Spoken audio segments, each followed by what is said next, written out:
Okay, let's start talking about systems of equations in three variables.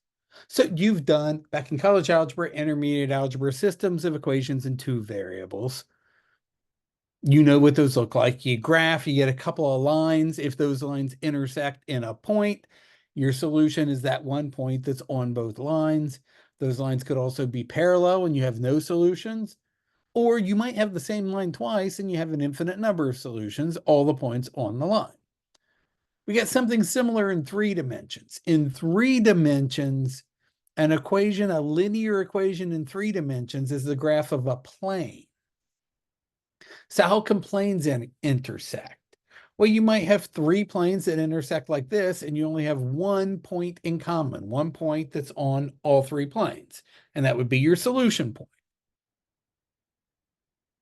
You could have planes arranged in some way so that they intersect in a line.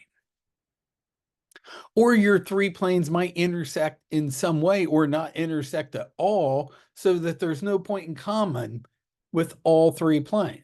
You might have no solution. Remember, our ultimate goal is find all the points, X, Y, Z, that live on all 3 planes. So you might have no solutions, you might have an entire line of solutions, or one single solution. Okay, so what's it mean to be a solution? So we've got some system of equations here. We normally put a big old, like, you guys know what that, oh, I drew that ugly. You know what I'm trying to draw there. Let me try one more time. There we go. We usually put that little brace here. We got the system of equations. What's it mean for this to be a solution? It means if you plug this guy in for X, Y, and Z, you'll get a true statement on all of these. And you can check all the math here, check these yourself. That is, in fact, a solution. Does that mean it's the only solution? Not necessarily. Who knows? This might be the same plane 3 times. It's not. But this is definitely a solution. Okay, so how do we solve these? You are going to learn a whole bunch of different ways to solve systems of equations. Most of these are going to involve matrices. We're going to learn how to take inverses of matrices. We're going to learn how to do upper triangular form. We're going to learn how to do row reduced echelon form of an augmented matrix. We're going to learn Cramer's rule.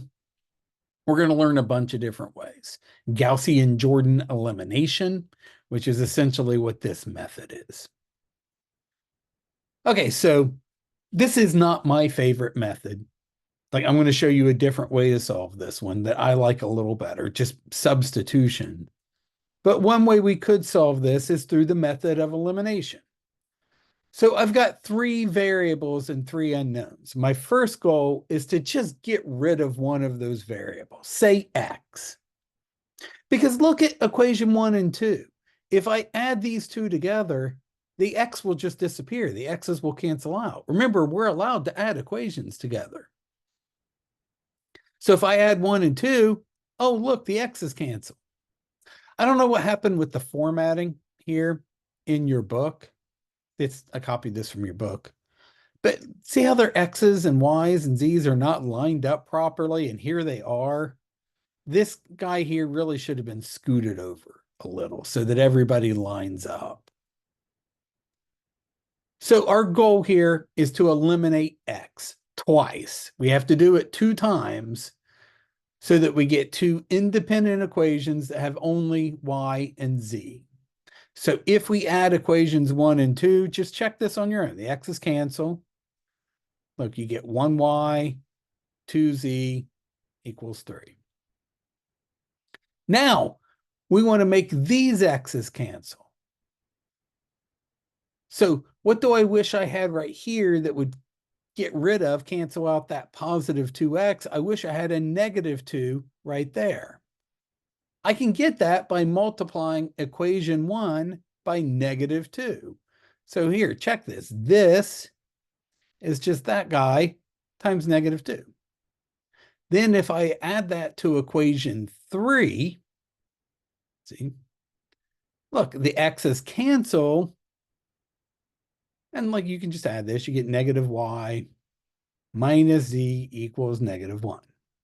So now we have two equations and only two variables. You know how to solve this. You've been doing this since intermediate algebra. You could do substitution, you could do elimination.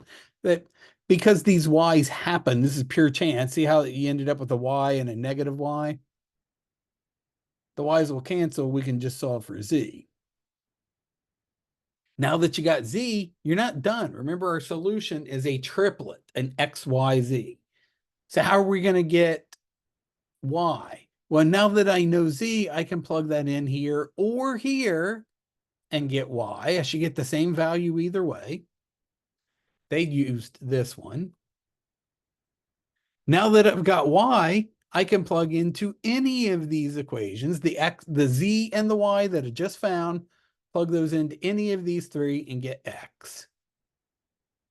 And here they've graphed three planes. There's our solution. Remember, our solution is x, y, z. Okay, I'm going to do that same problem, but a way that I think is more natural, using what I call back substitution. So step one, I'm going to solve any of the equation. Solve one equation. Remember, this is an abbreviation for equation here, EQ apostrophe N, for one variable in terms of the other two.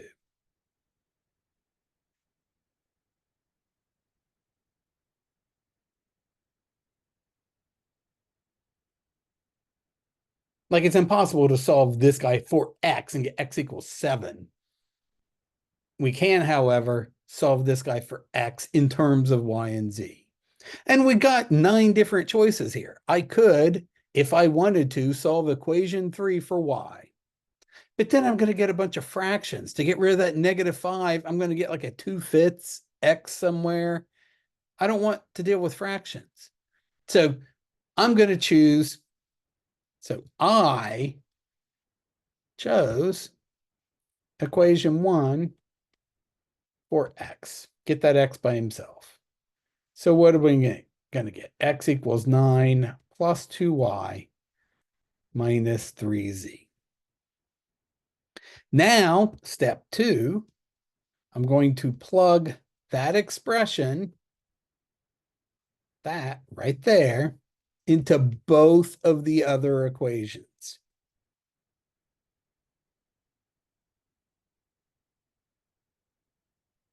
And we got to be really careful here. This is actually my second time recording this. The first time I got all the way to the end and realized I accidentally copied a -3 here instead of a +3 on this guy. So I went through like 10 minutes of work and then realized it was wrong at the end. Okay, so let's do equation 2 here. I'm going to plug this in for that x. I got to be careful with that negative right there.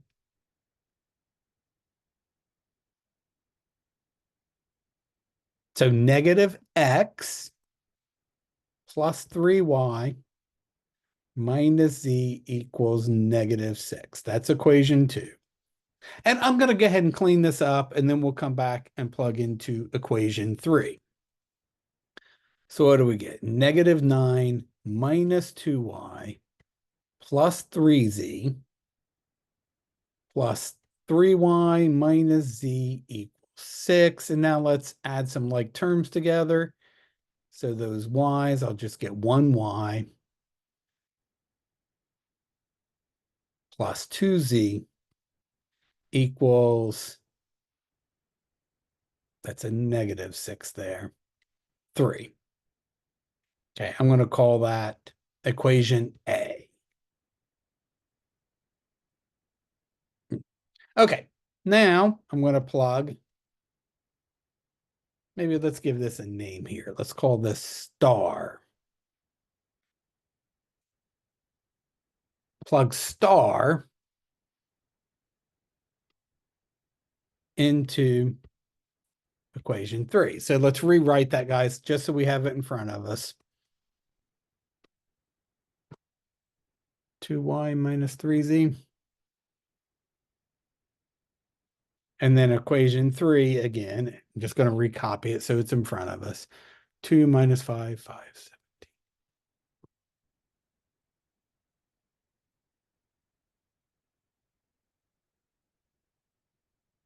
Okay, let me check and make sure I did that right. I don't want to have to do this whole video for a third time. Okay.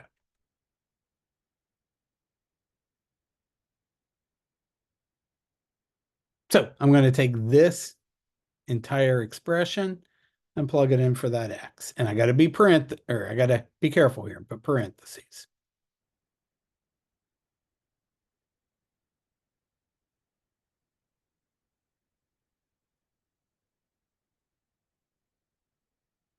What do we get? 18 plus 4y minus 6z. Remember, I'm distributing this too.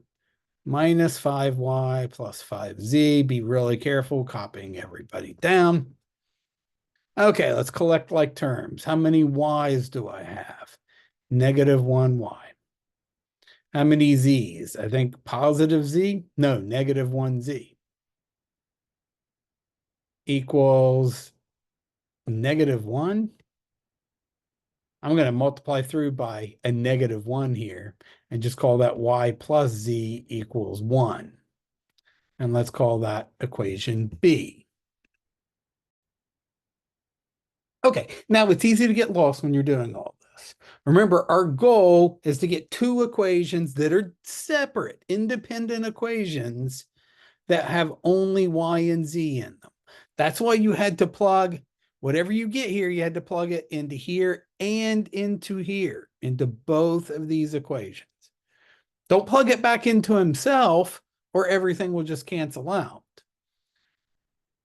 Take this expression that we got from 1. This really is equation 1 again. And plug him into 2 and 3. Okay, now I can just solve. So let's rewrite A here. Y plus 2z equals 3. I called that equation A. So I would do, I mean, honestly, look at that. Things would look nice and pretty. We could do elimination, but I've been talking about substitution. I'm going to do this by substitution. So equation B is really y equals 1 minus z. Take that. See, we just keep back substituting and plug it into the other equation. 1 minus z plus 2z, that's a 2z, equals 3. Oh, what do we get here? We get z equals 2. And then back substitute. Keep back substituting. So any of these, it won't really matter. 2. So back here in B, y plus 2 equals 1. So y equals negative 1. And then we could go back to star. Remember, star already had x in terms of y and z. So we could just plug back in here to get x, and you get x equals 1. So I'll let you check those details. So then our solution is the point, the ordered triplet 1, negative 1, 2. Okay, that's a good place to stop.